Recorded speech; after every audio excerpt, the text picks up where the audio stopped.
아름다운 공주와 그녀에게 한눈에 반한 기사가 있었다. 기사는 공주에게 청혼하지만 공주는 이렇게 답한다. 내 방 발코니 앞에서 100일을 기다린다면 청혼을 받아들이지요. 기사는 그날부터 꼼짝도 않고 눈이 오나 비가 오나 공주만을 바라본다. 그렇게 99일이 지나고 공주와 기사에게는 단 하룻밤만이 남아있다. 그러나 바로 그날 기사는 자리에서 일어나 터벅터벅 걸어 성 뒤의 깊은 숲으로 사라진다. 라고 끝나는 소설이 있었다. 의문이 가득한 결말에 소설은 많은 관심을 받고 독자들은 후속작을 바랬지만 작가는 묵묵부답이었다. 그런데 20년이 지난 후 작가는 후속작을 냈고 그 원고와 인물 설정집을 갓 출판사 편집자가 된 코델리아에게 보낸다. 작가가 보내온 원고에 들뜬 코델리아는 속편 출간을 담당하게 되고 작가님과 다음 원고를 받기 위한 연락을 한다. 그런데 메일 주소도 전화번호도 집 주소도 없으니 수요일 7시 한 골동품 상점의 직원에게 원고를 맡기겠다고 하는 작가. 황당하지만 꽤나 낭만적이라는 생각을 하며 골동품 상점으로 향하는데 거기엔 정말이지 겁나게 잘생긴 직원이 있었다. 남자는 자신을 리암이라고 소개하고 멍하니 서있던 코델리아에게 원고를 건네준다. 그러고는 골동품 상점에 있던 한 서책 보관함을 선물이라고 주며 사실 이건 다른 세계로 가는 통로예요 라는 우스갯소리를 한다. 여운에 젖어 집으로 돌아온 코델리아는 받아온 후속작 원고를 검토한 후에 별 생각 없이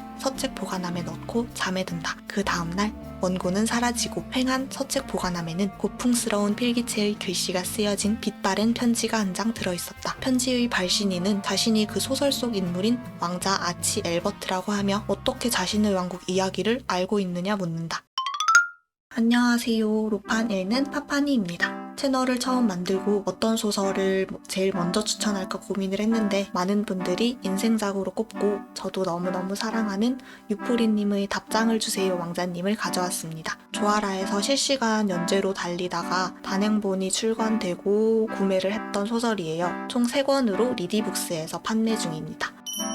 서책 보관함으로 연결된 여주인공과 남주인공은 그렇게 편지로 대화를 주고받기 시작합니다. 그리고 모든 내용이 서간체로 진행이 되는데요. 사실 이 점이 익숙하지 않은 전개 방식이라서 진입장벽이 될 수도 있다고 생각해요. 저도 사실 처음에는 익숙하지가 않았거든요. 독자들은 오로지 주인공들의 편지로만 내용을 파악할 수 있기 때문에 답답하거나 막힌 느낌이 들 수가 있는데 이 부분은 작가님이 필력으로 장벽을 그냥 부수니까 일단 1권만 봐주세요. 오히려 편지글이라는 특성 때문에 훨씬 더 좋았던 것 같아요. 남자 주인공은 아치 엘버트 윌리엄 랜다이크 엘링턴 윈저튼입니다.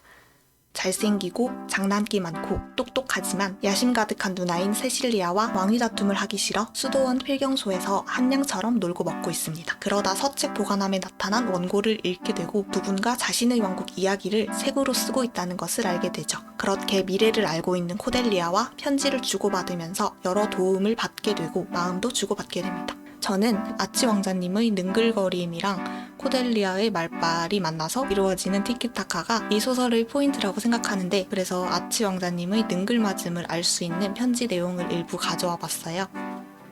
영민한 코델리아 양께 당신이 가진 인물 설정집이란 것이 점점 궁금해지는군요. 잠시 보여달라고 할까 생각했습니다만 안 보는 편이 지금처럼 가벼운 마음으로 인생을 살아가는데 훨씬 도움이 될 것 같습니다. 어쨌든 지금까지 당신이 말씀하신 것들에 비추어 보건대 그 설정집이란 것은 대체로 사실과 일치합니다. 그러나 혹시 거기서 저를 그저 잘난 얼굴 정도로 묘사하고 있다면 그것은 설정집을 기록한 자의 미추에 대한 의식을 심히 의심해보아야 할 일이라는 생각이 듭니다. 참고로 세실리아 누님이 나에게만 관대한 것은 내가 그녀에게 열심히 기어서가 아니라 다 내 아름다운 얼굴 때문이랍니다.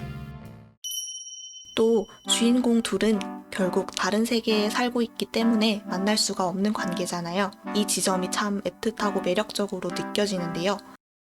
이제 난 당신을 알아버렸고 당신 같은 사람은 어디에도 없지요. 그렇지만 우리는 영원히 만날 수 없으니 이것을 사랑이라 부를 수도 없군요. 이제 내게 남겨진 몰락이 눈앞에 선합니다. 하지만 정말 강렬한 감정들은 시간차 같은 것을 훌쩍 뛰어넘지 않나요? 우리가 지금 시간과 공간을 무시하며 이렇게 정다운 벗이 된 것처럼요. 주인공들이 어떻게 사랑을 이어나갈지, 만날 수 있을지, 왜 둘은 서책 보관함으로 연결된 건지 추리하면서 읽으시면 더 좋을 것 같습니다. 코델리아는 서책 보관함을 통해서 책을 좋아하는 아치 왕자님에게 다양한 문학소설을 보내줍니다. 아치 왕자님은 그 책들을 자신이 읽기도 하고 주변인에게 선물하기도 하는데요. 이 세계의 왕자님에게 셰익스피어를 선물한다는 설정이 되게 판타지스럽고 재밌지 않나요? 먼저 에밀리 브론테의 폭풍의 언덕을 읽은 아치 왕자님은 이렇게 반응합니다. 그러게 왜 내게 폭풍의 언덕 같은 걸 보여줬어요? 집착의 대가 히스클리프를 상대하며 하룻밤을 보내고 나니 나 역시 사랑의 가장 매력적인 영역이 집착이라는 빗둔 생각에 사로잡혀 버리지 않았습니까? 그리고 또 야망 많은 세실리아 공주가 셰익스피어의 맥베스를 전에 읽고 난 후의 반응도 되게 재미있었어요. 대체 이 책을 왜 내게 보여준 거야? 사람 죽일 용기도 없으면 왕이 될 생각은 하지도 말라고. 죽이고 왕이 되어봤자 미쳐버릴 거라고. 책을 던지며 이렇게 소리치는 세실리아에게 아치 왕자는 말합니다. 누이는 맥베스가 아니라 레이디 맥베스야. 왕이 될 배짱도 없으면서 사람을 죽이고 혼령에 벌벌 떠는 놈이 아니라고. 제 남편에게 더 담대하게 나아가 다 죽여버리고 왕이 되라고 속삭이는 뱀이지. 아치 왕자님이 이렇게 수습을 하자 세실리아는 만족스러운 웃음을 지으면서 그거 말 되네 라고 말합니다. 세실리아 공주님이 정말 멋지고 매력있는 캐릭터여서 읽다 보니까 제 최애캐로 등극을 했는데요. 제가 좋아하는 장면이 또 있습니다. 왜 저한테 이렇게 잘해주세요? 공주님은 그저 이렇게만 말씀하셨지요. 난 여자는 해치지 않아. 왜요? 약해서요? 내가 해치지 않아도 험난하게 사니까. 개쩔어. 또 작가님이 블로그에다가 답장을 주세요 왕자님의 사용한 문학들을 정리를 해두셨더라고요. 원래 소설 하나에 과몰입하게 되면 거기 나온 소재 하나하나 다 찾아봐야 하는 거 알죠? 블로그 링크는 설명창에 넣어두겠습니다. 소설 후반부로 가면서 타임 패러독스 같은 요소들이 많이 나와서 점점 추리해야 할 부분이 늘거든요. 그러면서 알게 모르게 떡밥들이 굉장히 많이 등장을 하는데 또 정말 신기할 정도로 완벽하게 회수돼요. 소설을 몰입해서 읽는 걸 좋아하고 위트 있고 유머러스하지만 너무 가볍지는 않은 작품을 찾으신다면 강력하게 추천합니다. 12월 28일에 웹툰화 예정이라고도 합니다. 유포리님의 답장을 주세요 왕자님이었습니다. 안녕.